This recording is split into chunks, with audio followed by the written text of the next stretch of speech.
here's what you actually didn't know about the scene between Chris and Jess on Love is Blind's latest season. Now, we've all seen the viral clip of Chris being very condescending, nitpicking and hyper-criticizing Jess, Dr. Jess, I should say, a very successful doctor who's obviously very fit, so his hyper-criticism doesn't really make sense, even on just a surface level. And he tells her, I need to be with someone who does Pilates every day. Now, behind the scenes, Jess has told us that he started acting weird right after he saw her house. So when people take this scene at face value, they might think, oh, he's one of those body shamers. That's not what is going on here. What's actually going on here is that this man seemed to be, or presented himself to be, loving and kind in the beginning, to draw her in, to draw in Jess. But once he saw her house and how large it was and how accomplished she was, because of course he knows that she's a doctor, but once he saw the evidence of her living way better than him and surpassing him on many levels, his ego got threatened. And I'm going to go more into why this happened, but that's what happened. And she said that's when he started acting all weird. That's when he went to the strip club. He disappeared for a couple of days, or I believe 72 hours. And he wasn't really texting her at all, but he made a social media account. He started showing off pictures with him danced with by strippers, and he was doing all this crazy stuff to get attention and to kind of flaunt, oh, well, I'm a masculine man and no woman can surpass me and blah, blah, blah, blah, blah. And that's when that narcissistic injury happened, right? Referring to the traits of narcissism, right? And so, yes, he does have those traits. You can see that straight up because his ex actually came out and shared a recording, a nice, lovely recording of him shouting at her, raging like a typical narcissistic person would rage when they feel threatened, about how she's going to marry a rich doctor and that's her only way out in this life, even though she's a successful nurse.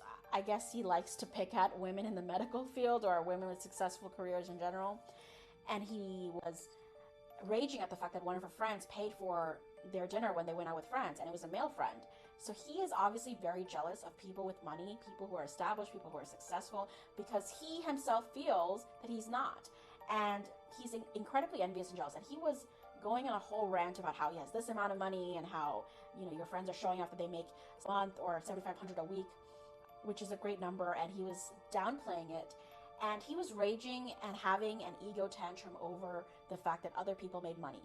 And the fact that it was a male friend, treating his ex, I'm sure, rubbed him the wrong way as well. And this kind of raging is so common among narcissistic, envious men, especially men who date women, but also it can be, all genders and sexualities. But I do want to specifically zoom in on men who are envious of women, right? Because they have this hostility and antagonism and misogyny towards successful women because they believe that should be their position, right? So when they see a woman, especially a woman that's close to them, who they're dating, who they're establishing this close bond with, as the woman gets closer, they know that they can't match up to her skill set, her accomplishments, her achievements. And they're very jealous, they're very envious of the life that she's built for herself, the success that she's built for herself. And that's when they tend to lash out. That's when they tend to rage. And that is exactly what he was doing, albeit in a more calculated way, trying to bring her down, trying to nitpick at her, trying to hyper-criticize her, because he knew that she had a bigger house than him, that she was always never going to be under the control of him because she's very independent, she's lived a life that she's proud of, she's built a life that she's proud of, and she's not going to settle for any less. And that's why he suddenly wants to go towards his second choice, Bree, because Bree is showing pick-me tendencies, right? She's already flirting with him, even though she's in an engagement with her fiance, and she's being very disrespectful, and she's being very two-faced, and she's not really supporting Jess the way that she claims, right? She's participating in this misogyny. And the scene with the bar, Amber was the only one who I can say seems very genuine and authentic, and she really called out Chris for what he said to Jess. And the other women, they were participating in this disgusting misogynistic tirade about how Jess is the worst he's ever had, which is not true at all. If you look back at the earlier episodes, you will actually find the point when Chris collected that information about what Jess was saying about how, if I met you out in the wilds, I would think that you're just a gym rat and you would never eat pizza with me. And she kept going on and on about that. And I think he picked up on that was her fear and insecurity. And so he collected that information for later and he weaponized it against her because he knew that that was going to be something that she would believe is actually true. Even though he reassured her at the time, like, no, I don't really care if you don't work out. I don't really care. You're perfect. He was fawning over her. So anybody who thinks that this is about attraction, no. He slept with her multiple times. Men do not do things multiple times unless there's something in it for them. He obviously liked her both physically and sexually, and he's just manufacturing these flaws in order to take the heat off of him and his narcissistic injury and ego threat, because he doesn't want to seem like the guy who's jealous of the woman. But obviously the way he interacted with his ex shows that he's very jealous, especially when it comes to financial matters, when a woman is surpassing him, when anybody is surpassing him in finances, in career, in success. So that's what's really going on here, right? You're not going to gaslight us into believing that it's about her body or Pilates, because the ex also said she doesn't do Pilates, she doesn't do CrossFit herself, and she and Chris never went to the gym together. So you know what? Who else doesn't do Pilates or CrossFit that often either? Chris. So he is just bringing up that excuse because he's weaponizing what Jess disclosed to him about her thinking that he might be a gym rat, and she was afraid that he might not eat pizza with her, against her. And he's doing this because he knows that it will be believable enough for her to feel hurt by, right? There's this sense of plausible deniability where she can't accuse him of being jealous of her house because he's saying, well, no, it's because you don't have a Pilates body, which is totally BS, right?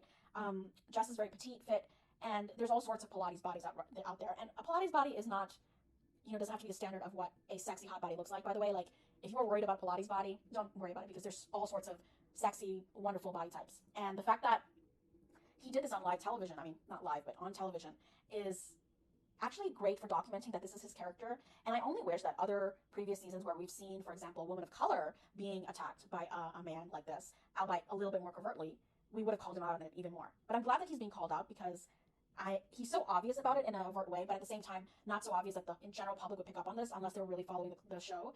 And I think it shows a lot about his character, because if you go back and watch when they first met, he was a completely different person than the man who went out and got some strippers after feeling threatened by Jess's house. So it shows how narcissistic people, manipulators, they tend to weaponize your vulnerabilities, your insecurities, your fears against you. He picked up on what Jess was telling him about her fears, about him being a gym rat, and he realized, oh, I can get away with this. I can make her feel insecure. I can humble her a little bit, because not just a little bit, but try to really humble and degrade her, and really try to publicly humiliate her in front of the other castmates, and gossip about her with these women while he's looking up at these women from his height. By the way, chef's kiss, shout out to the cameraman or woman who caught those beautiful shots of him sitting on the couch and showcasing his true height, right? And again, nothing wrong with men of different heights. It's just that if you have the audacity to pick on or nitpick a woman's appearance, especially since it's not even about her appearance, it's about your jealousy and envy at her success, then you have to expect criticism of you as well. That's only fair. It's more than fair, in fact. So that is what was going on with the whole Chris and Jess situation. You can find podcasts with Chris's ex, Marta, and find out more about how his character is, and how completely almost predictable this behavior is once you get the background and the context. But a lot of people picked up on the fact that it wasn't about the Pilates body. It was always about his envy towards Jess's success. And that kind of malicious envy is definitely present in narcissistic, toxic, and manipulative individuals. And in general, men, in studies at least, with strangers, women they don't know but are initially attracted to, tend to physically distance themselves from women that outsmart them on tests. So yes, this kind of pathological envy and lashing out at successful women happens all the time in the dating world, and we have to address it. And I'm so glad almost that this is being brought to the forefront. I'm not glad that it happened, because it's awful for Jess and any other cast member who's ever had to go through something like this on Love is Blind. But I am glad that these issues are being talked about, because for so long, successful women have been gaslit into believing that, oh, well, no, he's not jealous of my success. They've been told that they're imagining things, that men are definitely not threatened by their success. Men don't care about their success, which is another kind of envy, by the way. Not caring about your success is just as envious as caring about it and hating on it. And that kind of indifference or that kind of envy is so present in the dating world these days. Misogyny is so rampant as women level up and surpass their male peers in almost every industry and field, in all levels of education and money. And increasingly, they're becoming breadwinners while still being expected to undertake so much more domestic and emotional labor. So we really have to think about these issues and how they're affecting successful women specifically as well, because narcissistic men definitely do lash out at successful women. And so